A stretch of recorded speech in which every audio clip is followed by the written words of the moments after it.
Hello viewers, আপনারা দেখতে পাচ্ছেন আমার ছাদ বাগান। আমার ছাদ বাগান এটা হচ্ছে পুঁই শাক গাছ। তো পুঁই শাকটা ছাদ বাগানে খুব সহজেই করা যায়। এটার কোনো বাড়তি যত্নের প্রয়োজন হয় না। আর সবচেয়ে বেশি সুবিধা হয় এই গাছটা একবার লাগালেই হয়। তো এখান থেকে কেটে কেটে নিলেই হয়ে যায়। কেটে এই জায়গাটা থেকে কেটে নিব। কেটে নেওয়ার পর এখানে আবার নতুন করে আবার 2-3টে ডাল ছড়াবে। পুঁই শাকের এই সুবিধাটা অনেক। আমি আজকে আমার ছাদ বাগানের থেকে কিছু পুঁই শাক আমি উঠিয়ে নিয়ে যাব। আমি মাঝে মাঝে এখান থেকে নিয়ে যাই একটু টাটকা ফ্রেশ সবজি, নিজের গাছে কোনো সার ছাড়া। তো আমার অনেকগুলি জায়গা জুড়ে পুঁই শাক রয়েছে। যে পাতাগুলো সুন্দর, এটা হচ্ছে সাদা, এটা সাদা, এগুলো হচ্ছে লাল। গাছগুলো একদম ফ্রেশ। বন্যার কারণে অনেক প্লেন যাচ্ছে, হেলিকপ্টার যাচ্ছে। এই যে পাতাগুলো বড় হয়েছে, মাচা যাওয়ার মতো হয়ে গেছে, কিন্তু আমি এগুলোকে মাচা দিই না। আমি এখান থেকে একটু বড় হলেই কেটে কেটে খেয়ে ফেলি আবার।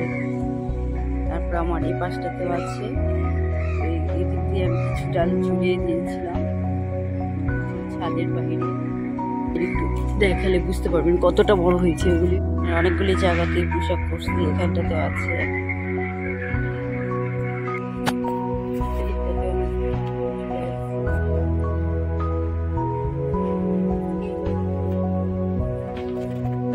তো ছাদ বাগান থেকে আজকে অনেকগুলো শাক পেরেছি, দেখতে পাচ্ছেন। আমার গাছে অনেকগুলো আছে, তো আজকে একজনকে দিব আর আমাদেরও বাসায় রান্না করবো। ভাবছি গরুর মাংস দিয়ে শাক রান্না করবো।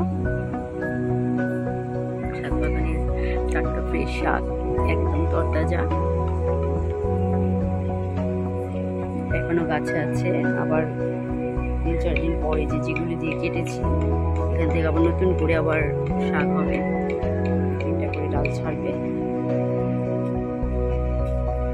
তো আপনারাও চাইলে, আপনারা যারা ছাদ বাগান করেন, যে কোনো বড় গাছের নিচে এরকমভাবে পুঁই শাক লাগাতে পারেন, সুন্দরভাবে বেড়ে ওঠে। কোনো ওরকম তেমন কোনো পরিচর্যা লাগে না।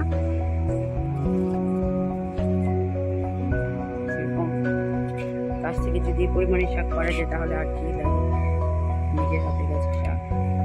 আর আমার ভিডিওটা যদি আপনাদের কাছে ভালো লেগে থাকে তাহলে লাইক কমেন্ট করবেন, আর আমার চ্যানেলটাকে সাবস্ক্রাইব করে দিবেন, রানীগঞ্জ ছাদ বাগান ব্লগ। তো আজ এ পর্যন্তই। সবাই ভালো থাকবেন, সুস্থ থাকবেন। আল্লাহ হাফেজ।